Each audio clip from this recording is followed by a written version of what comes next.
ஆபிரகாமுக்கு சொன்ன அந்த வாக்குத்தத்தத்தை ஆண்டவர் நமக்கும் தருகிறார்.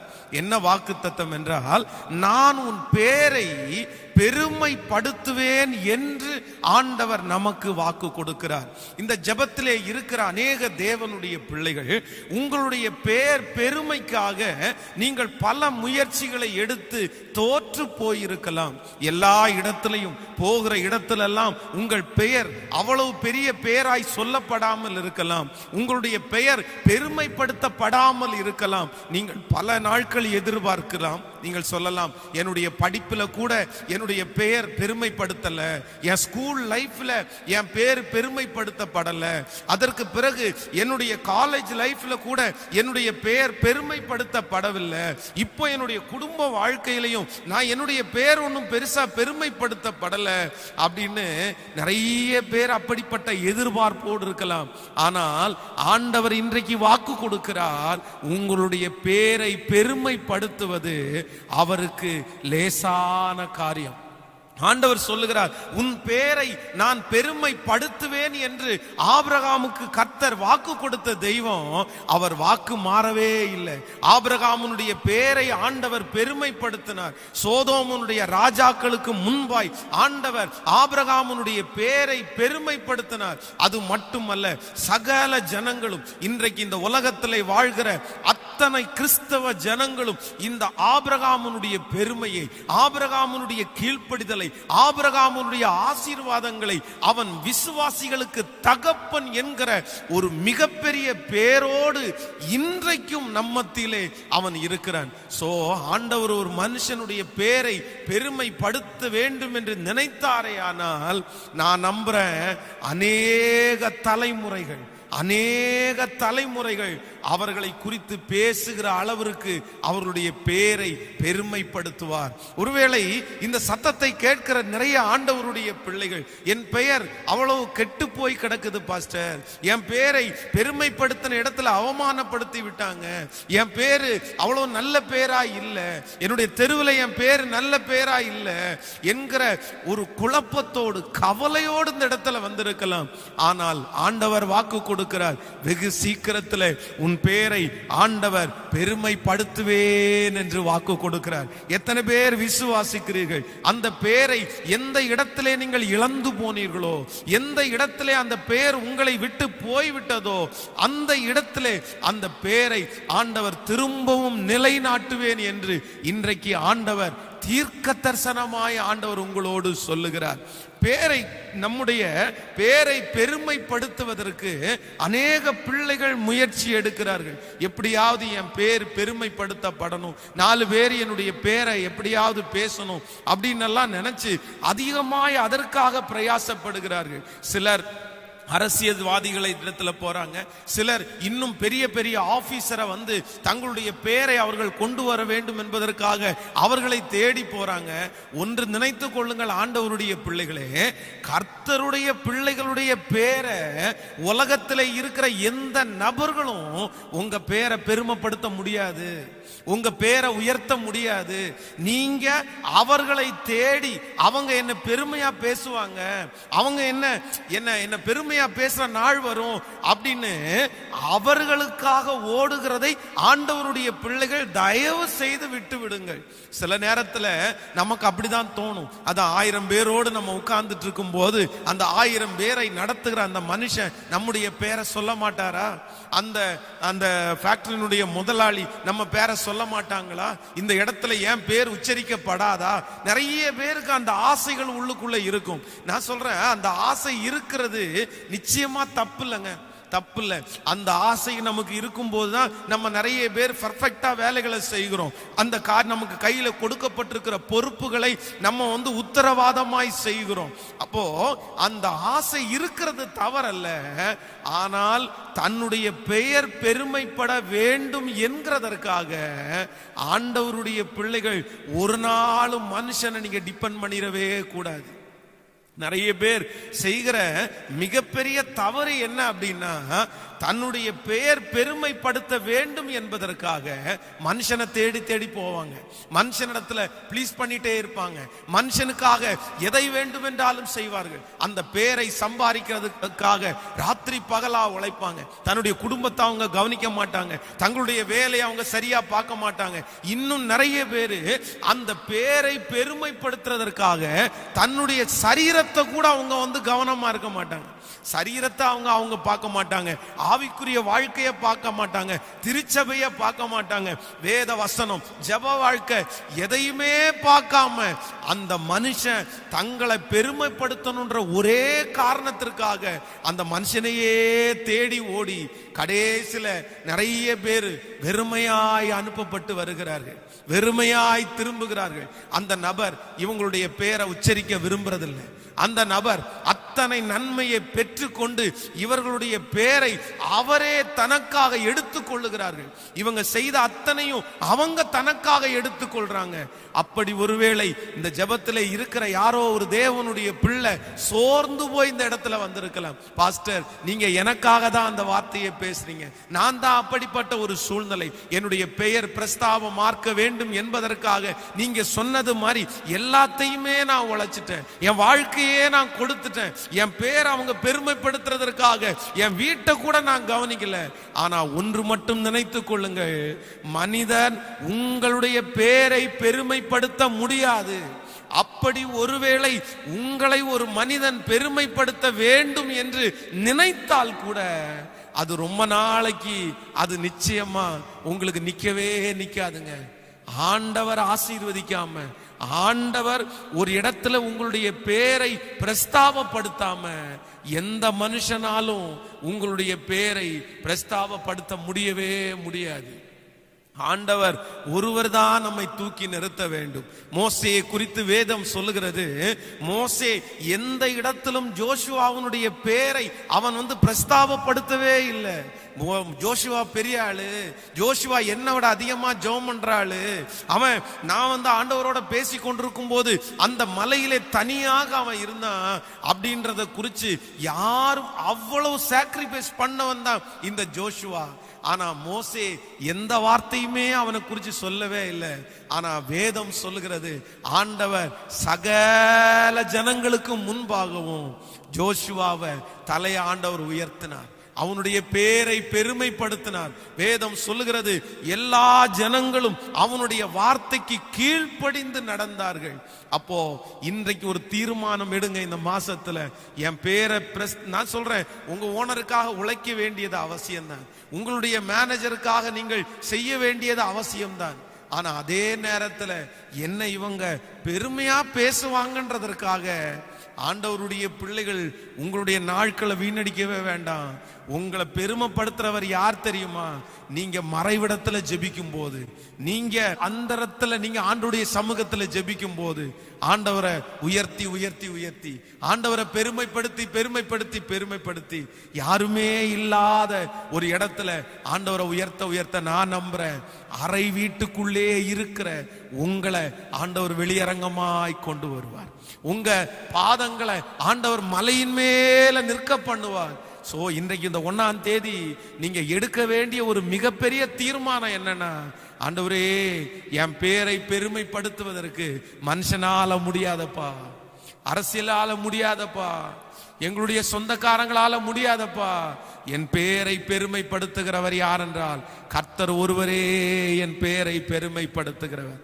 அதுதான் வேதம் சொல்லுகிறது, ஒருவனை உயர்த்துகிறவரும் அவர்தான், ஒருவனை தாழ்த்துகிறவரும் அவர்தான். நீங்க அந்த மனுஷனுக்காக செலவு பண்ண அந்த நேரத்தை, நீங்க அந்த நபருக்காக செலவு பண்ண அந்த பணத்தை, இல்லைன்னா அந்த டைம் நீங்க ஆண்டவருடைய பாதத்துல நீங்கள் செலவு செய்திருப்பீர்களே, ஆனால் நான் நம்புறேன் இதுக்கு முன்னாடி ஆண்டவர் அநேக இடங்களிலே உங்கள் பேரை ஆண்டவர் பெருமைப்படுத்தி இருப்பார்.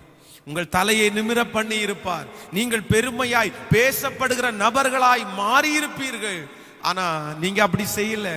நீங்க அவரை தேடி போனீங்க, அவங்க கையில பதவி இருக்கிறதுனால அவங்கள தேடி போனீங்க.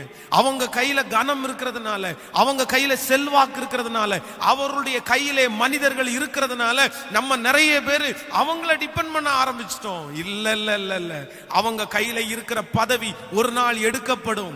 அவர்களுடைய பெயர் ஒரு நாள் எடுக்கப்பட்டு போகும். அவர்களுடைய வசதி எடுக்கப்பட்டு போய்விடும். ஆனா என் ஆண்டவருடைய கையிலே இருக்கிற ஆசீர்வாதம், என் ஆண்டவருடைய கையிலே இருக்கிற உயர்வு ஒரு நாளும் எடுக்கப்படவே மாட்டாது. சோ இன்னைக்கு இந்த 1ஆம் தேதி கையை உயர்த்தி ஆண்டவருடைய சமூகத்துல, ஆண்டவரே என் பேரை பெருமைப்படுத்துறதற்கு உங்களால மட்டும்தான் முடியும். கையை உயர்த்தி எல்லாரும் சொல்லுங்க, என் பேரை பெருமைப்படுத்துறதற்கு உங்களால மட்டும்தான் முடியும். ஆண்டவரே என்னை அசிங்கப்படுத்தின இடத்துல, என்னை வெட்கப்படுத்தின இடத்துல, ஆண்டவரே என் பேரை கெடுத்த அந்த இடத்துல என்னுடைய பேரை பெருமைப்படுத்துறதற்கு உங்களால மட்டும்தான் முடியும்னு கையை உயர்த்தி எல்லாரும் சொல்லுங்க. ஆண்டவரே உங்களால மட்டும்தான் என் பேரை பெருமைப்படுத்த முடியும். நம்முடைய படிப்பினால் அல்ல, நம்முடைய திறமையினால் அல்ல, நம்முடைய பேச்சு சாதுரியத்தினால் அல்ல. நான் அடிக்கடி ஆண்டவருடைய சமூகத்துல நான் நினைப்பேன், இன்றைக்கு கொஞ்சம் ஏதோ ஒரு கொஞ்சமாய் கொஞ்சம் ஆயிரக்கணக்கான ஜனங்கள் வந்து சில இடங்களில் வந்து அந்த பேரை, ஊழியக்காரனுடைய பேரை சொல்லும் போது நான் என்ன நினைப்பேன் அப்படின்னா, ஸ்கூல்ல படிக்கும்போது வாத்தியார் அடிக்கடி சொல்லுவாரு, எப்பா நீ மாடு மேய்க்கிறது தான்ப்பா லாயக்கு, நீ பண்ணி மேய்க்கிறது தான்ப்பா லாயக்கு, நீ செங்கல் சூளைக்கு போறதாக்கப்பா தான் லாயக்கு, நீ சாணி சுமக்கிறது தான்ப்பா லாயக்கு. இந்த வார்த்தையை அடிக்கடி என் காதுகளில் நான் கேட்டிருக்கிறேன். உன்னை யாருப்பா பேச போற? உன்னை யாரும் பேச முடியாது, நீ ஒரு மூலையில கிடப்ப. ஆனா நான் நம்புறேன், அந்த பேர் பிரஸ்தாபத்திற்காக நான் எதையுமே இன்னைக்கு வரைக்கும் செஞ்சதில்லை. ஆனா ஆண்டவரை நெருங்க நெருங்க நெருங்க, ஆண்டவரை தேட தேட தேட தேட அநேக இடங்களில் ஆண்டவர் என் பேரை பெருமைப்படுத்தி கொண்டே இருக்கிறார்.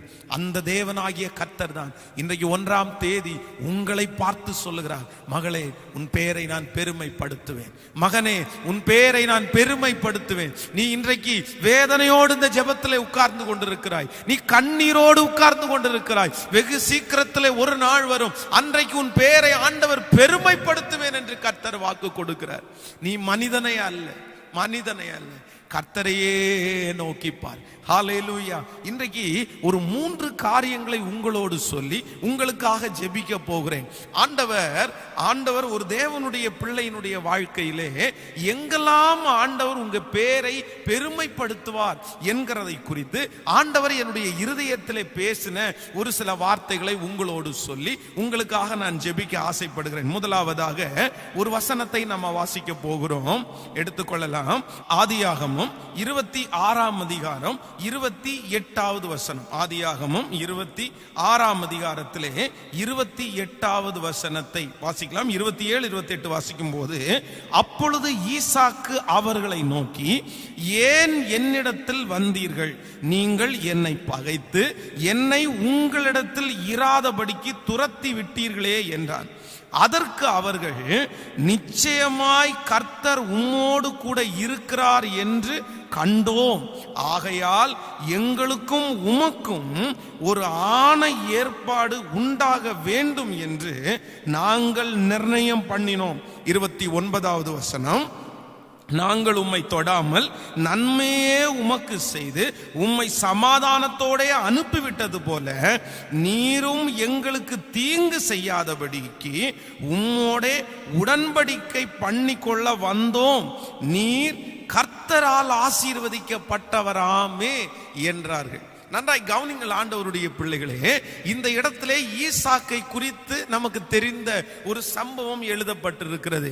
கொஞ்ச நாளைக்கு முன்பாக, அதான் ஒரு சில வசனங்களுக்கு முன்பாக நீங்கள் வாசிக்கும் போது வேதம் சொல்லுகிறது, ஒரு சில ஆண்டுக்கு முன்பாக அந்த கேராரூர் மேய்ப்பர் அந்த துறவு தங்களுடையது என்று ஈசாக்கோட வாக்குவாதம் பண்ணினார்கள்.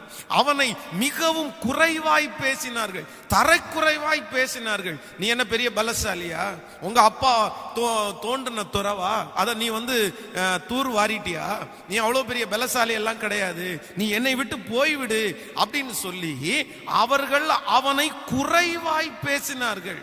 அவனை, அதான் நம்ம ஊர் மட்டமா பேசினாங்கல்ல, அந்த ஈசாக்கை கேரார் ஒரு மேய்ப்பர் மட்டமாய் குறைவாய் பேசினார்கள். ஆனால் காலங்கள் தாண்டினது. ஆண்டவர் ஈசாக்கினுடைய பேரை எங்க ஆண்டவர் பெருமைப்படுத்தினார் தெரியுமா? யார் அவனை குறைவாய் பேசினார்களோ அவர்களே அவனை பெருமையாய் பேசுகிற நாட்களை கர்த்தர் வரப்பண்ணினார். நான் இன்னைக்கு நம்புறேன், இன்னைக்கு இந்த 1ஆம் தேதியில ஆண்டவர் இந்த மாதத்துல கொடுக்கிற வாக்குத்தத்தம் என்ன தெரியுமா? உங்களை நிறைய பேர் குறைவாய் பேசி இருக்கலாம். பாஸ்டர் என்ன ரொம்ப அசுத்தமா பேசிட்டாங்க, என்ன ரொம்ப அசிங்கமா பேசிட்டாங்க. நிறைய ஆண்களை பெண்கள் பேரை சொல்லி என்ன வச்சு பேசினாங்க பாஸ்டர். என்ன அவங்க கேவலப்படுத்தினது மிகப்பெரிய கேவலம். 100 பேருக்கு முன்னாடி வச்சு, 50 பேருக்கு முன்னாடி வச்சு, என்னை சுற்றி இருக்கிற ஜனங்களுக்கு முன்பாக வைத்து, இல்லைன்னா எனக்கு கீழே வேலை செய்கிற அந்த நபர்களுக்கு முன்பாக வைத்து என்ன ரொம்ப குறைவாய் பேசினார். என் மேனேஜர் என்ன ரொம்ப குறைவா பேசினார், என் கணவனார் என்ன ரொம்ப குறைவாய் பேசினார், என் மனைவி என்ன குறைவாய் பேசினார், என் டீச்சர் என்ன ரொம்ப குறைவா பேசினாங்க. அதனால ரொம்ப நெருக்கப்பட்டு அவமானத்தோட இந்த ஜெபத்துல யாரோ ஒருத்தர் நீங்கள் இருப்பீர்களே, ஆனால் உங்களை பார்த்துதான் ஆண்டவர் இந்த மாசத்துல வாக்கு கொடுக்கிறார். யார் உங்களை குறைவாய் பேசினார்களோ அவர்கள் ஒரு நாள் உங்களை பெருமையாய் பேசுகிற நாளை கர்த்தர் வைப்பேன் என்று கர்த்தர் வாக்கு கொடுக்கிறார். குறைவாய் பேசின அந்த நபர்கள் ஈசாக்கை பெருமையாய் பேசினார்கள் அல்லவா? கொஞ்ச வருஷத்துக்கு முன்னாடி தான் சொல்றாங்க, நீ எங்களை விட்டு போயிரு, நீ என்ன பெரிய ஆளா அப்படின்னு கேட்டாங்க. கொஞ்ச நாள் தாண்டின உடனே சொல்றாங்க, ஐயோ நீ கர்த்தரால் ஆசீர்வதிக்கப்பட்டவர், நீர் கர்த்தரால் ஆசீர்வதிக்கப்பட்டவர், உங்களிடத்துல நன்மையை மட்டும்தான், நீ பெரிய ஆளு, நீ ஆண்டவருடைய பிள்ளை, நீ ஆண்டவர் உன்னை ஆசீர்வதிச்சிருக்கிறார், உனக்கு இப்ப எல்லா ஆசீர்வாதம் வந்துருச்சு. அத்தனை பேரும் ஈசாக்கை பெருமையாய் பேசினார்கள். இன்றைக்கு இந்த சத்தத்தை கேட்கும் போது யாரோ ஒருவர் அழுது கொண்டே கேட்டுக்கொண்டிருக்கலாம். பாஸ்டர் இது வேற யாருக்கான வார்த்தையும் கிடையாது, டைரக்டா எனக்காக வார்த்தை தான். என்னதான் பாஸ்டர் அவ்வளவு கேவலமா பேசிட்டாங்க, அவ்வளவு குறைவாய் பேசிட்டாங்க, என் மரியாதையெல்லாம் நான் இழந்துட்டேன், ஏன் என்னுடைய மானம் எல்லாம் என்னை விட்டு போயிருச்சு, என்னை அசுத்தப்படுத்திட்டாங்க, என்னை கேவலப்படுத்திட்டாங்க. திரும்ப அந்த நபர்களுக்கு முன்பாக போய் நிற்கக்கூடிய தைரியம் எனக்கு இல்லை. திரும்ப அந்த நபர்களுக்கு முன்பாக என்னால போய் நிக்கவே முடியாது. நான் ரொம்ப வருத்தப்படுறேன், நான் ரொம்ப வருத்தப்பட்டு இருக்கிறேன், நான் அசிங்கப்பட்டுட்டேன், நான் அசிங்கப்பட்டேன். அவங்க முன்னாடி நிற்கிறதுனுடைய தைரியம் எனக்கு இல்லை. ஆனா இன்றைக்கு உங்களுடைய கரத்தை பிடித்து ஆண்டவர் உற்சாகப்படுத்தி சொல்லுகிறார், எவர்கள் எந்த மனிதர்கள் உங்களை குறைவாய் பேசினார்களோ அவர்கள் பெருமையாய் பேசுகிற நாள் சீக்கிரமாய் வரும், சீக்கிரமாய் வரும். அவர்களுடைய வாய், அதே வாய், அதே இடத்துல, அதே ஜனங்களுக்கு முன்பாக உங்களை குறிச்சு இவங்கள மாதிரி யாருமே இல்லை, இவனை மாதிரி யாருமே இல்லை, இந்த தம்பி மாதிரி யாருமே இல்லை, இந்த பிள்ளை மாதிரி யாருமே இல்லை அப்படின்னு பேசுகிற அளவிற்கு ஆண்டவர் உங்களை வைப்பேன் என்று கர்த்தர் வாக்கு கொடுக்கிறார். அது மட்டுமல்ல, நீங்க இன்னொரு வசனத்தை கூட நம்ம வாசிக்க முடியும், எடுத்துக்கொள்ளலாம். அப்போஸ்தலர் 28ஆம் அதிகாரத்திலே நீங்கள் 6வது வசனத்தை வாசிப்பீர்களே ஆனால் எடுத்துக்கொள்ளலாம். அங்க அப்போஸ்தலனாகிய பவுலை குறித்து மிக அழகாய் பேசுகிறார்கள். 28ஆம் அதிகாரத்திலே, ஸ்தோத்திரம், 28ஆம் அதிகாரம் 6வது வசனம், அவனுக்கு வீக்கம் கண்டு அல்லது சடுதியாய் விழுந்து சாவான் என்று அவர்கள் பார்த்து கொண்டிருந்தார்கள். நெடுநேரமாய் பார்த்து கொண்டிருந்தும் ஒரு சேதமும் அவனுக்கு வராததை கண்டபோது வேறு சிந்தையாகி இவன் தேவன் என்று சொல்லிக் கொண்டார்கள். நன்றாய் கவனிங்கள், நீங்கள் 4வது வசனத்திலிருந்து வாசித்தால் புரியும். விஷ பூச்சி அவன் கையிலே தொங்குகிறதை அந்நியரான அந்த தீவார் கண்டபோது, இந்த மனுஷன் கொலைபாதகன், இதற்கு சந்தேகமே இல்லை, இவன் சமுத்திரத்திற்கு தப்பி வந்தும் பழியானது இவனை பிழைக்க விட்டவில்லை என்று தங்களுக்குள்ளே சொல்லி கொண்டார்கள். அந்த பூச்சியை தீயிலே உதறி போட்டு ஒரு தீங்கும் அடையாதிருந்தான். நன்றாய் கவனிங்கள். அப்போஸ்தலனாகிய பவுல் இங்கே கப்பல் பிரயாணத்திலே அவன் தப்பி பிழைத்து கரையேறி, இந்த சம்பவம் உங்களுக்கு தெரியும். அதான் ஒரு விறகு எடுத்து போடும்போது ஒரு விரியன் பாம்பு அவனுடைய கையில கவி கொண்டது. உடனே அவன் அந்த கையில இருக்கிற அந்த விரியன் பாம்பை உதறி தள்ளுறான். அங்க இருக்கிற அத்தனை பேரும் பாத்தீங்க அப்படின்னா அவனை ரொம்ப குறைவாய் பேசுகிறார்கள். விஷ பூச்சி அவனுடைய கையில தொங்குறத பார்த்து இந்த மனுஷன் கொலை பாதகன், இந்த மனுஷன் இதற்கு சந்தேகமே இல்லை, இவன் சமுத்திரத்திற்கு தப்பி வந்தும் பழியானது இவனை விடவே இல்லை. இவன் சமுத்திரத்திற்கு தப்பி வந்தான், அங்க தப்பிச்சிட்டான். ஆனா இவன் மேல இருக்கிற சாபம் அவனை விடல. இவன் கொலை பாதகன், இவன் தீயவன். எல்லாரும் சுற்றி இருக்கிறவங்க எல்லாரும் ஐயோ அவனுக்கு ஒரு ஆபத்து வந்துருச்சு, நம்ம எல்லாம் அழகா வழி நடத்தி வந்தவன், இவன் தான் வழி நடத்தி வந்தான், அவனுடைய ஆலோசனையா தான் நம்ம கேட்டோம் அப்படின்னு சொல்றதற்கு அங்க ஆள் இல்ல. அதற்கு மாறாக ஐயோ அவங்க என்ன சொல்றாங்கன்னா, இது கொலைபாதகன், இந்த மனுஷன் கொலைபாதகன், இந்த மனுஷன் கொலை செய்த ஒரு மனுஷன். ஆனா கொஞ்ச நேரம் தாண்டின உடனே அந்த விஷ பூச்சி அவனை கடித்து அவன் இன்னும் கொஞ்ச நேரத்துல செத்துருவான்னு நினைச்சிட்டு இருக்கும் போது என்னுடைய வேதம் ரொம்ப அழகா சொல்லுது, அவன் சாகாததை பார்த்த உடனே அடுத்த வார்த்தை என்ன சொல்றாங்க அப்படின்னா, இவன் ஒரு சேதமும் வராததை கண்டு வேறு சிந்தையாகி இவன் தேவன் என்று சொல்லிக் கொண்டார்கள். அதே வாய்தான். ஒரு மணி நேரத்திற்கு முன்னாடி, 10 நிமிஷத்துக்கு முன்னாடி, 5 நிமிஷத்துக்கு முன்னாடி அந்த வாய் ரொம்ப ரொம்ப ரொம்ப கெட்ட பேச்சு பேசிருச்சு, அவனுடைய பேரை கெடுத்து பேசிருச்சு. ஆனா 2-3 நிமிஷம் தாண்டின உடனே அதே வாய், குறைவாய் பேசின அந்த வாயே அவனை குறித்து பெருமையாய் பேசிவிட்டது. தேவர்கள் என்று சொன்னார்கள். அப்படி அப்போஸ்தலனாகிய பவுலுக்கு செய்த ஆண்டவர் உங்களுக்கு செய்ய மாட்டாரா சிஸ்டர்? அப்போஸ்தலனாகிய பவுலுக்கு செஞ்ச ஆண்டவர் உங்களுக்கு செய்ய மாட்டாரா பிரதர்?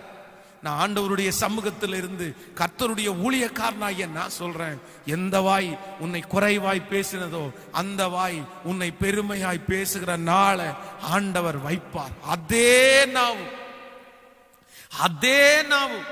அதே வாயிலிருந்து இன்னைக்கு அந்த வாய் உன்னை சபிச்சிருச்சு, இன்னைக்கு அந்த வாய் உன்னை வித்தியாசமா பேசிருச்சு. அந்த வாய் எந்தெந்த இடத்துல எல்லாம் உன் பேரை கெடுக்க முடியுமோ அந்தந்த இடத்துல எல்லாம் உன் பேரை கெடுத்துருச்சு. அந்தந்த இடத்துல எல்லாம் உன் நெய்மை ஸ்பாயில் பண்ணிட்டாங்க, அங்கெல்லாம் உங்களை குறிச்சு குறைவாய் பேசிட்டாங்க. நீங்க நினைக்கிறீங்க ஐயோ இப்படி பேசிட்டாங்களே, இந்த மாதிரி எல்லாம் பேசிட்டாங்களே. ஆண்டவர் இந்த மாதத்துல வாக்கு கொடுக்கிறாரு, அதே வாய் பெருமையாய் பேச போகுது. நம்புறீங்கன்னு நான் நம்புறேன், நம்புறீங்கன்னு நினைக்கிறேன். யோபுவை குறித்து வேதம் சொல்லுகிறது, உத்தமன், சன்மார்க்கன், தேவனுக்கு பயந்து பொல்லாப்புக்கு விலகிறவன். ஆண்டவருடைய வார்த்தை சொல்லுது அவனை போல யாருமே இல்லையாமா. அவ்வளவு ஆண்டவரோட பக்தியாய் நடக்கிற ஒரு மனுஷன். ஆனா கொஞ்ச நாள் தாண்டின உடனே அவனுடைய வேதனையை பார்த்து, அவனுடைய பலவீனத்துல அவனை குறிச்சு அவனுக்கு ஆறுதல் சொல்ல வேண்டிய நண்பர்கள், அவனை தட்டி கொடுக்க வேண்டிய நண்பர்கள் அவனுக்கு விரோதமா பேச ஆரம்பிச்சிட்டாங்க. அவனுக்கு விரோதமா பேச ஆரம்பிச்சிட்டாங்க. என்னப்பா நீ செஞ்ச தப்பு தான் உன் தலை மேல வருது. அவனுடைய நண்பர்கள் அத்தனை நாவுகளும் அவனுடைய பேரை கெடுத்து பேசுது. ஆனா முடிவில் ஆண்டவர் சொல்றாரு, யோபு தன் சிநேகிதனுக்காக வேண்டுதல் செய்தான், கர்த்தர் அவன் சிறையிருப்பை மாற்றினார். நீ பேசினது போல இவங்க பேசலப்பா, நீ பேசினது போல இவங்க பேசல. அதுக்கு பிறகு நீங்கள் கடைசி அதிகாரத்தை வாசிப்பீர்களே ஆனால் அவனுடைய சொந்தங்கள், அவனுடைய நண்பர்கள் அவனை குறிச்சு குறைவாய் பேசின அத்தனை பேரும் வந்து அவனுக்கு நிறைய பரிசுகளை எல்லாம் கொடுத்து அவனை குறிச்சு பெருமையாய் பேசினார்களாம். யோபுனுடைய குமாரத்திகளை போல சௌந்தரியம் உள்ளவர்கள் இல்லைன்ற அளவிற்கு எல்லாரும் பெருமை பேசுற அளவுக்கு அவன் குடும்பத்தையும் பிள்ளைகளையும் ஆண்டவர் மாற்றிட்டாரு. ஆண்டவர் மாற்றிட்டாரு. உன் பிள்ளைக்கு விரோதமாய் குறை கூறி கொண்டு தெரிகிறார்களோ ஒரு சில நாவுகள் உங்க பிள்ளைகளை குறித்து ரொம்ப தப்பா பேசிட்டே இருக்குது. என் பிள்ளைய குறித்து ரொம்ப குறை பேசுறாங்க பாஸ்டர், என் மகனை குறித்து ரொம்ப குறை பேசுறாங்க பாஸ்டர், என் மனைவியை குறித்து என் கணவனாரை குறித்து ரொம்ப குறை பேசுறாங்க. என்னால் அந்த வார்த்தையை கேட்க முடியல, தாங்க முடியல. ஆனா இன்றைக்கு ஆண்டவர் வாக்கு கொடுக்கிறார், கொஞ்சம் பொறுமையாரு மகளே, மகனே கொஞ்சம் பொறுமையாரு. சில காலம் அமைதியா இரு. சில காலம் அவர்கள் பேசுவார்கள், சில மாதங்கள் அவர்கள் பேசுவார்கள், சில வருடங்கள் கூட அவர்கள் பேசலாம். ஆனா வெகு சீக்கிரத்துல உன்னோடு கூட இருக்கிற கர்த்தர், நீங்கள் ஆராதிக்கிற தேவன், நான் நம்புகிற தேவன், என்னை அலங்கரித்த தெய்வம், என்னை இவ்வளவு தூரம் கொண்டு வந்து நிறுத்தின அந்த தெய்வம் சொல்லுகிறாரு, அதே வாய் உன்னை பெருமையாய் பேசும். நம்புறவங்க 2 கையை மேல உயர்த்தி சத்தமாமேன்னு சொல்லுங்க. நம்பி ஆமேன்னு சொல்லுங்க. நம்பி ஆமேன்னு சொல்லு. நம்பி ஆமேன். அந்த வார்த்தை, அந்த வாய் உங்களை பெருமையா பேச போகுது. அந்த நாவு உங்களை பெருமையா பேசும். அந்த நாவு உங்களை பெருமையாய் பேசும். ஹல்லேலூயா. எனக்கு தெரிந்த ஒரு அழகான ஒரு நல்ல ஊழியக்காரர். ஆனால் அந்த ஊழியக்காரர் திடீரென்று பண நெருக்கத்திலேயே அவருக்கு பண நெருக்கத்தினால் ரொம்ப கஷ்டப்பட்டார். பண நெருக்கத்தினால் அவர் ரொம்ப கஷ்டப்பட்ட உடனேயே அவர் கொஞ்சம் கடன், ஒரு இடத்துல போய் கொஞ்சம் கடன் வாங்கிட்டார். இந்த கடனை வாங்கி அந்த கடனை அவரால் கட்ட முடியாதனால கடன்காரர் எல்லாம் வீட்டுக்கு வந்துட்டாங்க. அதுக்கப்புறம் சர்ச்சுக்கே வந்துட்டாங்க. ஒரு நாள் ஞாயிற்றுக்கிழமை அவர் ஆராதனை நடத்தி கொண்டிருக்கும் போது, நடத்தி முடிச்ச உடனே அந்த பிளஸ்ஸிங் பிரேயர் அவர் சொன்னாராமா, ஜனங்களை பார்த்து சொன்னாராமா, நான் உங்க எல்லாருக்காகவும் உங்களை பிளஸ் பண்ணி ஜெபிக்க போறேன், எல்லாரும் கடைசியை வெயிட் பண்ணுங்கன்னு சொன்ன உடனே அந்த கூட்டத்தில் இருக்கிற ஒரு நபர் எழும்பி சொன்னாராமா, நீங்க என்ன எங்களை பிளஸ் பண்றது, நீங்களே கடன் வாங்கிட்டு இருக்கிறீங்க, நீங்க பிளஸ் பண்ற பிளஸிங் எல்லாம் எங்களுக்கு வேண்டியதில்லை, நீங்க ஒரு கடன்காரர் அப்படின்னு சொன்ன உடனே அத்தனை ஜனங்களுக்கு முன்பாக ரொம்ப வருத்தப்பட்டாராம். ரொம்ப தரக்குறைவா பேசிட்டாங்க. அது அவருடைய மனசுல ஆழமாய் பதிந்தது. நாட்கள் தாண்டினது. ஆண்டவர் அந்த போதகர் ஆண்டவருடைய சமூகத்துல அப்படி தொடர்ந்து ஜெபிக்க ஆரம்பிச்சார். ஆண்டவரை விடாப்பிடியா பிடிச்சிட்டாரு. ஆண்டவர் அவரை ஆசீர்வதிச்சார். ஆண்டவர் அவருடைய பிள்ளைகளை ஆசீர்வதித்தார். எந்த நபர் நீங்க ஆசீர்வதிக்கிற ஆசீர்வாதம் எங்களுக்கு வேண்டான்னு சொன்னாரோ அவர் வீடு தேடி வந்து தயவு செய்து முழங்கால் படிட்டு உங்க கைய என் தலை மேல வச்சு ப்ளீஸ் என்ன பிளஸ் பண்ணுங்க, என்ன ஆசீர்வதிங்க, என்ன ஆசீர்வதிங்க. நீங்க ஆண்டவர் உங்களை ரொம்ப பயன்படுத்துறாரு. இன்னைக்கு எல்லாத்தையுமே உங்களுக்கு கொடுத்துட்டாரு. உங்களை மாதிரி ஒரு ஊழியக்காரன் நாங்க பார்த்ததே இல்லைன்னு அவர் அதே நாவு அதே வாய் பெருமையாய் பேசுறான். போற இடம்லாம் அவர் சொல்லுவாராமா, எங்க பாஸ்ட், எங்க பாஸ்ட், என்ன ஆவிக்குரிய வாழ்க்கையில நடத்துறவர் அவர் தான், அவங்க சர்ச்சில் தான் நான் இருந்தேன் அப்படின்னு பெருமையா பேசுவாராம் இப்போ எங்க போனாலும். அப்ப நான் நம்புறேன், அந்த ஊழியக்காரருக்கு காலம் மாறி காலத்தை மாற்ற பண்ணின கர்த்தர் உங்களுக்கு மாற பண்ண மாட்டாரா? பிரதர், உங்களுக்கு மாற பண்ண மாட்டாரா? சிஸ்டர், உங்க காலத்தை ஆண்டவர் மாற்ற மாட்டாரா? இந்த பலிபீடத்திலிருந்து தீர்க்க தரிசனமாய் நான் சொல்லுகிறேன், வெகு சீக்கிரத்தில் ஆண்டவர் அந்த காலத்தை மாற்றுவார். உன்னை குறை கூறின, உன்னுடைய பேரை கெடுத்து குறைவாய் பேசின அந்த நபருடைய வாயிலிருந்து உன்னை பெருமையா பேசுறனால கர்த்தர் அவங்க கண்ணு முன்னாடியே கொண்டு வந்து நிறுத்துவார். அவங்க கண்ணு முன்னாடியே கொண்டு வந்து நிறுத்துவார். அதுதான் என்னுடைய ஆண்டவர். ஹல்லேலூயா. ஒரு சாட்சி அல்ல, பல சாட்சிகளை நான் கேட்டிருக்கிறேன். இன்னும் சில இடங்களில் வேண்டான்னு ரிஜெக்ட் பண்ணி ஒரு நபர் அவரை அனுப்பிட்டார். அவர் தான் அந்த இடத்துல மேனேஜர். ரொம்ப குறைவாய் போய் பேசி நீ இந்த இடத்துலலாம் இருக்கக்கூடாது அப்படின்னு சொல்லி அந்த வேலையை விட்டு வந்துட்டாரு. இவர் வேலையை விட்டு வந்ததுக்கு அப்புறம் ஆண்டவருடைய பாதத்தை பிடிச்சி இவர் ஒரு பெரிய மேனேஜரா மாற்றிட்டார். இவருக்கு பெரிய ஒரு அவார்டு கொடுக்குற ஒரு ஃபங்க்ஷன். அந்த அவார்டு கொடுக்குற ஃபங்க்ஷன்ல ஒரு மிகப்பெரிய தொழில் அதிபர் இவருக்கு அந்த அவார்டை கொடுக்குறாரு. அந்த அவார்டை தொடச்சு அந்த மனுஷன் அந்த பெரிய நபருடைய கையில கொடுக்கிறாரு பாருங்க. அந்த நபர் இவரை குறைவா பேசின நபர். அவர் குறைவா பேசி இவரை வெளியே துரத்தி விட்டாங்க. ஆனா இவர் ஆண்டவர் இப்ப ஆசீர்வதிச்சாரு. அவருக்கு கொடுக்கக்கூடிய அவார்டை அழகா தொடச்சு அவர் கையில கொடுக்கிற நபர் அவர் பார்த்தாராம். அப்பதான் அதே மேடையில வச்சு அப்படியே கண்கள் எல்லாம் கண்ணீராய், ஆண்டவரே உமக்கு நன்றி ஆண்டவரே, எவர்கள் உனக்கு விரோதமாய் பேசினார்களோ அவர்கள் உன் பட்சத்திலே வருவார்கள். எந்த நாவு உங்களை குற்றப்படுத்தினதோ அந்த நாவு உன்னை குறித்து பெருமையாய் பேசுகிற ஒரு நாளை கொண்டு வருவேன் என்று கர்த்தர் வாக்கு கொடுக்கிறார். ஹல்லேலூயா. நம்பர் 2. இரண்டாவதாக, ஆண்டவர் ஒரு தேவ பிள்ளையினுடைய வாழ்க்கையிலே இரண்டாவது உங்கள் பேரை எங்கே பெருமைப்படுத்துவார்? வாசிக்கலாமா? ஆதியாகமத்தில் எடுத்துக்கொள்ளலாம். 31ஆம் அதிகாரத்திலே 29வது வசனத்தை நாம் வாசிக்க போகிறோம். ஆதியாகமம் 31ஆம் அதிகாரம் 29வது வசனம். எல்லாரும் சேர்ந்து நம்ம வாசிக்கலாம். உங்களுக்கு பொல்லாப்பு செய்ய எனக்கு வல்லமை உண்டு, ஆனாலும் உங்கள் தகப்பனுடைய தேவன் நீ யாக்கோபோடே நன்மையே அன்றி தீமை ஒன்றையும் பேசாதபடிக்கு எச்சரிக்கையாயிரு என்று நேற்று ராத்திரி என்னோடே சொன்னார். நன்றாய் கவனிங்கள். இன்னொரு விஷயம் கூட வாசிக்கிறேன். உங்களுக்கு பொல்லாப்பு செய்ய எனக்கு வல்லமை உண்டு, ஆனாலும் உங்கள் தகப்பனுடைய தேவன் நீ யாக்கோபோடே நன்மையை அன்றி தீமை ஒன்றையும் பேசாதபடிக்கு எச்சரிக்கையாயிரு என்று நேற்று ராத்திரி என்னோடே சொன்னார். இப்பொழுதும் உன் தகப்பனுடைய வீட்டின் மேலுள்ள வாஞ்சையினால் நீ புறப்பட்டு போகிறதானால் போகலாம், என் தெய்வங்களை ஏன் திருடி கொண்டு போகிறாய் என்று கேட்டான். நன்றாய் கவனிங்கள். இந்த வசனம் எங்க இது எதை குறித்து எழுதப்பட்டிருக்குன்னா, யாக்கோபு தன்னுடைய மாமனார் லாபானை விட்டு இப்போ தன்னுடைய மனைவிகளோட பேசிட்டு லாபானை விட்டு அவன் சொல்லாம வெளியே கடந்து வந்துட்டான். லாபான் பெரிய கோபத்தோடு கூட, ஏன்னா இதுவரைக்கும் இந்த யாக்கோபால தான் அவனுக்கு நிறைய ஆசீர்வாதங்கள். அதான் யாக்கோபு மேல சொல்லும் போது ரொம்ப அழகா சொல்றான், 10 முறை என் சம்பளத்தை மாற்றினி, நான் எல்லாத்தையுமே உங்களுக்கு திரும்ப கொடுத்தேன், இத்தனை ஆண்டு உங்களுக்கு அடிமையை போல உங்களுக்கு வேலை பார்த்தேன், ஆனா நீங்க எனக்கு ஒண்ணுமே செய்யலையேன்னு அந்த அதிகாரத்துல நீங்க வாசிக்கும் போது ரொம்ப அழகா தெரியும். இந்த யாக்கோபை இந்த லாபான் தன்னுடைய மருமகன் தான், ஆனா ஒரு அடிமையை போல நடத்தினான். நாட்கள் தாண்டினது. இப்போ யாக்கோபு மாமனாருடைய வீட்டிலிருந்து தனியா கிளம்பி வந்துட்டாரு.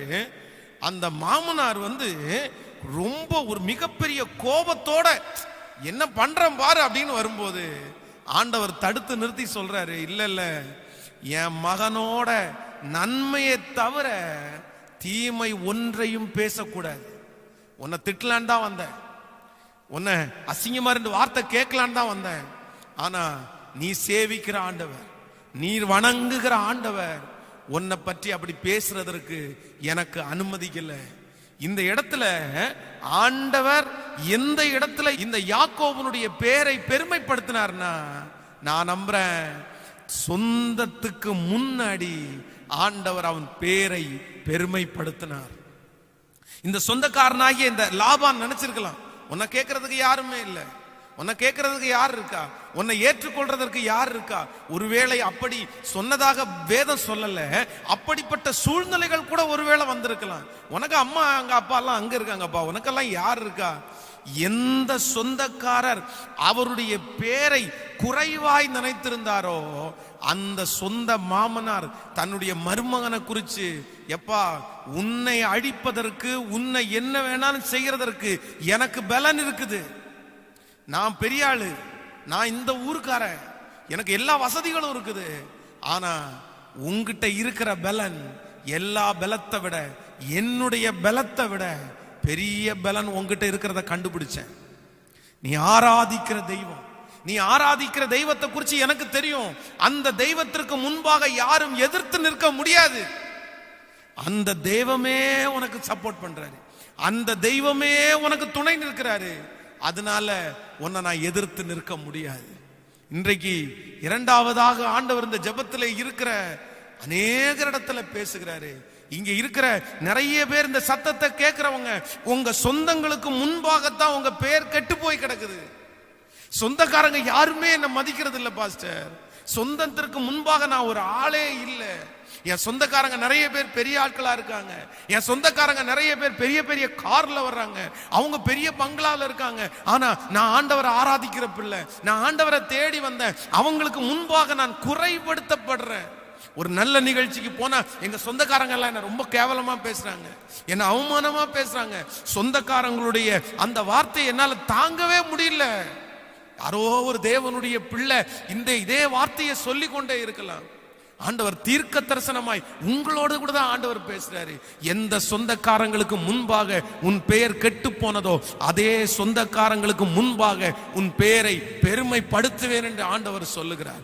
அந்த சொந்தக்காரங்களுக்கு முன்பாக அவமானப்பட்டீர்களோ, அந்த சொந்தக்காரங்களுக்கு முன்பாக அசுத்தமாய் பேசப்பட்டீர்களோ, குறைவாய் பேசப்பட்டீர்களோ, இல்லை என்று பேசப்பட்டீர்களோ, உங்களை ரிஜெக்ட் பண்ணப்பட்டார்களோ, அந்த சொந்தங்களுக்கு முன்பாக உன் பேரை ஆண்டவர் வெகு சீக்கிரத்தில் பெருமைப்படுத்துவேன் என்று கர்த்தர் வாக்கு கொடுக்கிறார். விசுவாசிக்கிறவங்க கரங்களை உயர்த்தி ஒரு ஹல்லேலூயா சொல்லலாம். ஹல்லேலூயா. நம்புறீங்களா? எஸ், இது ஆண்டவருடைய வார்த்தை. வேதத்துல இது மட்டுமல்ல, பல நபர்கள் அந்த மாதிரி நம்ம வாசிக்க முடியும். சொந்தங்களுக்கு முன்னாடி ஆண்டவர் கைவிட மாட்டார். மோசையை குறித்து வேதம் சொல்லுகிறது. தன்னுடைய சொந்த சகோதரி கேட்கிறாரு, ஆண்டவர் உங்ககிட்ட மட்டும் தான் பேசுவாரா? எங்கிட்ட பேச மாட்டாரா? எங்கள்கிட்டையும் பேசுவாரு. அவனை குறைவாய் பேசும்போது ஆண்டவரை டைரக்டா இறங்கி வந்து சொல்றாரு, என் தாசனாகிய மோசையோ அப்படிப்பட்டவன் அல்ல, என் வீட்டில் எங்கும் உண்மை உள்ளவன். சொந்தக்காரங்களுக்கு முன்பாக ஆண்டவர் மோசையினுடைய பேரை பெருமைப்படுத்தினாரான்னு கேட்டா, சொந்தங்களுக்கு முன்னாடி ஆண்டவர் அவனுடைய பேரை பெருமைப்படுத்தினார். சொந்தங்களுக்கு முன்னாடி ஆண்டவர் அவனுடைய பேரை பெருமைப்படுத்தினார். சோ இன்று ஆண்டவர் உங்களோட பேசிக்கொண்டே இருக்கிறார். யாரோ ஒருத்தட்ட ஆண்டவர் பேசிட்டே இருக்கிறார். சொந்தங்களுக்கு முன்பாக ஆண்டவரின் பேரை பெருமைப்படுத்த போற நம்புறவங்க கையை மட்டும் மேல உயர்த்துங்க பார்க்கலாம். கரங்களை மேல உயர்த்துங்க. ஆண்டவரே நன்றின்னு சொல்லுங்க, நன்றின்னு சொல்லுங்க. யோசேப்பை குறித்து வேதம் சொல்லுகிறது, தன்னுடைய சொந்த சகோதரர்கள் தான் அவனை பார்த்து நீ சின்ன பையன் அப்படின்னு சொல்றாங்க. அவனை பார்த்து உன் சொப்பனை என்னவாய் முடியும் பார்க்கலாம் அப்படின்னு சொல்றாங்க. அந்த சொந்தக்காரங்க அவனுடைய கூட பிறந்த ரத்த சம்பந்தமான சொந்தம். வெளியாள் அவனுடைய பேரை கெடுத்திருந்தா கூட பெரிய விஷயம் இல்லை, வெளியாள் பேசினா கூட பரவாயில்ல. ஆனா கூட பிறந்த சொந்தம் அவனை ரொம்ப குறைவாய் பேசுது. பெரிய சொப்பனக்காரன். தாவீதை குறித்து வேதம் சொல்லுது, அவனோடு கூட பிறந்த எல்லாருமே, சவுல் ராஜா கூட கொஞ்ச நேரத்துல அமைதி ஆயிட்டாரு. சரி பரவாயில்லப்பா, வேணாம், அவரு ஒரு டைம் அவன் போய் பார்க்கட்டும் அப்படின்றாரு. ஆனா கூட பிறந்த ரத்த சம்பந்தமான உறவுகளுக்கு இவன் பேரை கெடுத்துட்டானா, இவன் தோத்துட்டு வந்துட்டான்னா நமக்கும் சேர்ந்துல அவமானம், நமக்கும் சேர்ந்துல.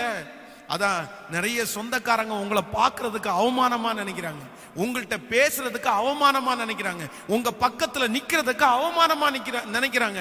ஆனா ஆண்டவர் சொல்றாரு, தாவீதும் அப்படிப்பட்ட சூழ்நிலையில தான் கடந்து வந்தான், யோசேப்பும் அப்படிப்பட்ட சூழ்நிலை தான் கடந்து வந்தான். ஆனா அதே சொந்தக்காரங்க, அதே யோசேப்புனுடைய ரத்த சம்பந்தமான உறவுகள் அவனை பெருமையா பேசுறதுக்கு ஒரு நாள் வந்துருச்சுல்ல. அதே தாவீதுனுடைய சகோதரர்கள் பெருமையாய் பேசுறதுக்கு ஒரு நாள் வந்துருச்சுல்ல. இன்றைக்கு ஆண்டவர் தீர்க்க தரிசனமாய் சொல்லுகிறார், அந்த நாள் அவர்களுக்கு மட்டுமல்ல உங்களுக்கும் வரும். இந்த சத்தத்தை கேட்கிற உங்களுக்கும் வரும். அந்த சொந்தங்கள் அத்தனை பேர் உங்களை பெருமையாய் பேசுகிற ஒரு நாள் வரும். தேவ பிள்ளையே, இன்றைக்கு தலை குனிந்து வாழ்கிறாய், இன்றைக்கு அவமானத்தோட வாழ்கிறாய், இன்னைக்கு யாரையும் பார்க்கறதுக்கு உனக்கு பிடிக்கல, சொந்தங்க யாருமே எனக்கு வேணாம் பாஸ்டர், ரத்த சம்பந்தமான உறவுகள் யாருமே எனக்கு வேண்டாம், என்ன ரொம்ப பேசிட்டாங்க, என்ன ரொம்ப காயப்படுத்திட்டாங்க, என்ன ரொம்ப அவமானப்படுத்திட்டாங்க. சோர்ந்து போக வேண்டாம், உங்க கர்த்தர் உங்களோடே இருக்கிறார். ஹல்லேலூயா, ஹல்லேலூயா. நம்பர் 3, மூன்றாவதாக ஆண்டவர் உங்களுடைய பேரை ஆண்டவர் என்ன செய்ய போறார் தெரியுமா? ஒரு வசனத்தை நம்ம வாசிக்க போறோம். தானியேலின் தீர்க்க தரிசன புஸ்தகம் 6ஆம் அதிகாரத்தை நாம் எடுத்துக்கொள்ளலாம். தானியேலின் தீர்க்க தரிசன புஸ்தகம் 6ஆம் அதிகாரத்திலே 1வது வசனத்திலிருந்து நம்ம வாசிக்கலாமா? தானியேலின் தீர்க்க தரிசன புஸ்தகம் 6ஆம் அதிகாரம் 1வது வசனத்திலிருந்து, ராஜ்யம் முழுவதும் ஆளும்படியாக தன் ராஜ்யத்தின் மேல் 120 தேசாதிபதிகளையும் ராஜாவுக்கு நஷ்டம் வராதபடிக்கு அந்த தேசாதிபதிகளின் கணக்கு ஒப்புவிக்கிறதற்காக அவர்களுக்கு மேலாக 3 பிரதானிகளையும் ஏற்படுத்துவது தரியுவுக்கு நலம் என்று கண்டது. இவர்களில் தானியேல் ஒருவனாயிருந்தான். இப்படி இருக்கையில் தானியேல் பிரதானிகளுக்கும் தேசாதிபதிகளுக்கும் மேற்பட்டவனாயிருந்தான். தானியேலுக்குள் விசேஷித்த ஆவி இருந்தபடியால் அவனை ராஜ்யம் முழுமைக்கும் அதிகாரியாக ஏற்படுத்த ராஜா நினைத்தான். அப்பொழுது பிரதானிகளும் தேசாதிபதிகளும் ராஜ்யத்தில் விசாரிப்பிலே தானியேலை குற்றப்படுத்தும்படி முகாந்திரம் தேடினார்கள். ஆனாலும் ஒரு முகாந்திரத்தையும் குற்றத்தையும் கண்டுபிடிக்க அவர்களால் கூடாதிருந்தது. நன்றாய் கவனிங்கள் ஆண்டவருடைய பிள்ளைகளே, இந்த இடத்திலே தானியேலை குறித்து வேதம் நமக்கு நன்றாய் சொல்லுகிறது. இந்த தானியேலை தரியு ராஜா உயர்த்தி கொண்டே போகிறார். ஃபர்ஸ்ட் ஒரு போஸ்டிங், அடுத்து ஒரு போஸ்டிங், அடுத்து எல்லாரை விட மேலான போஸ்டிங் கொடுத்த உடனே கூட இருக்கிறவங்க யாருக்குமே அதுல ஈடுபாடே இல்லை. எல்லாருக்கும் தானியேல் மேல ஒரு பெரிய பொறாமை வந்துருச்சு. உடனே என்ன நினைச்சிட்டாங்க அப்படின்னா, இவனுடைய பேரை எப்படியாவது கெடுக்கணும்னு நினைச்சிட்டாங்க. ராஜாவுக்கு முன்பாக இவனுடைய பேரை கெடுத்துறணும். இவனுடைய பேரை கெடுத்துட்டோம் அப்படின்னா நம்மை மாதிரி சாதாரணமான மனுஷனா இவன் மாறிடுவான், அவ்வளவுதான், இவனுக்கு போஸ்டிங் குறைஞ்சிரும். அதற்காக அவனுடைய பேரை கெடுப்பதற்காக அவர்கள் எதிர்பார்த்து கொண்டே இருந்தார்கள். எப்படி பேரை கெடுக்கலாம், இதுல கெடுத்துடலாமா பேரை, இந்த விஷயத்துல இவன் பேரை கெடுத்துடலாமா? ஆனா வேதம் சொல்லுது, அவனுடைய பேரை கெடுப்பதற்கு மனிதர்கள் எடுத்த முயற்சி ஒண்ணுலாம போயிருச்சு, ஒண்ணுலாம போயிருச்சு. அவனுடைய பேரை கெடுப்பதற்காக அவர்கள் நினைத்தார்கள்.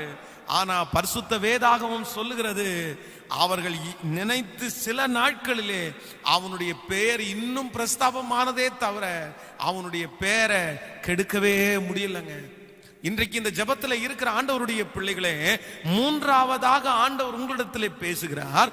உங்களுடைய பேரை கெடுப்பதற்கு மனிதர்கள் முயற்சி எடுத்துக் கொண்டிருக்கலாம். நீங்க உங்க பேரை எப்படியாவது கெடுக்கணும்ன்றதற்காக ஏதோ ஒண்ணு சொல்லி கொடுக்கலாம், ஏதோ ஒண்ணு அவரிடத்துல சொல்லி கொடுத்து உங்களுடைய பேரை கெடுப்பதற்கு அவர்கள் பார்த்து கொண்டே இருக்கலாம், வகை பார்த்து கொண்டே இருக்கலாம், நிறைய பேர் போட்டு போட்டு கொடுக்கலாம்.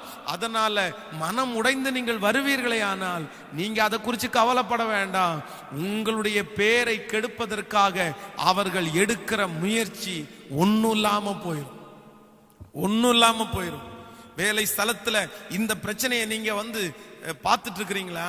குடும்ப வாழ்க்கையில கணவனிடத்திலே மனைவியை குறித்து, மனைவியிடத்திலே கணவனாரை குறித்து, இன்னும் பெற்றோரிடத்திலே பிள்ளைகளை குறித்து தவறான ஏதோ ஒரு காரியத்தை சொல்லி எப்படியாவது உங்க வாசனையை கெடுக்கணும். நீங்க போயிட்டு இருக்கிற சர்ச்சில் உங்க வாசனையை கெடுக்கணும், நீங்க ஊழியம் செய்கிற இடத்துல உங்க வாசனையை கெடுக்கணும், நீங்க வேலை பார்க்கிற இடத்துல உங்க வாசனையை கெடுக்கணும்னு யாரோ ஒருத்தர் முயற்சி எடுக்கிறத பார்த்துட்டு நிறைய தேவனுடைய பிள்ளைகள் கோபம் வருதா உங்களுக்கு?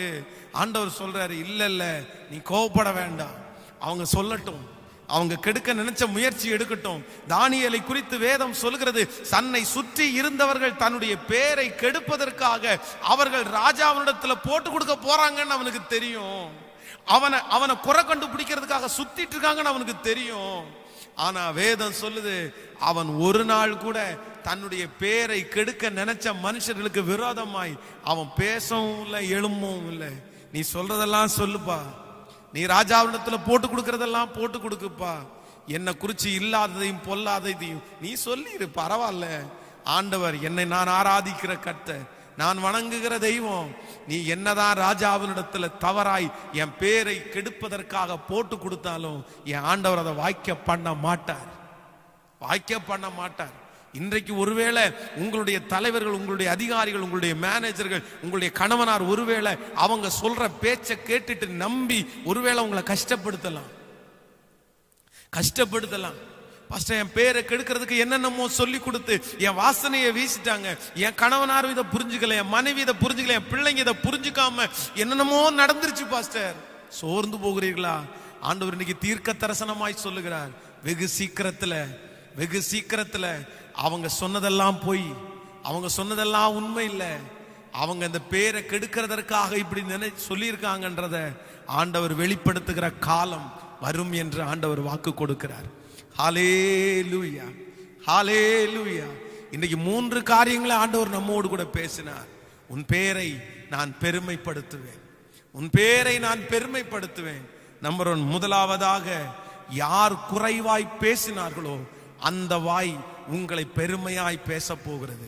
நம்பர் 2, எல்லா சொந்தங்களுக்கும் முன்பாகவும் உங்க பேரை பெருமைப்படுத்துவேன் ஆண்டவர் வாக்கு கொடுக்கிறார். நம்பர் 3, உங்க பேரை கெடுக்க நினைக்கிற எல்லா சக்திகளையும் அழிச்சு அவங்க உன் பேரை கெடுக்க முடியாது, அந்த முயற்சியை நான் தோல்வியாக்கி உங்க பேரை பெருமைப்படுத்துவேன் ஆண்டவர் வாக்கு கொடுக்கிறார்.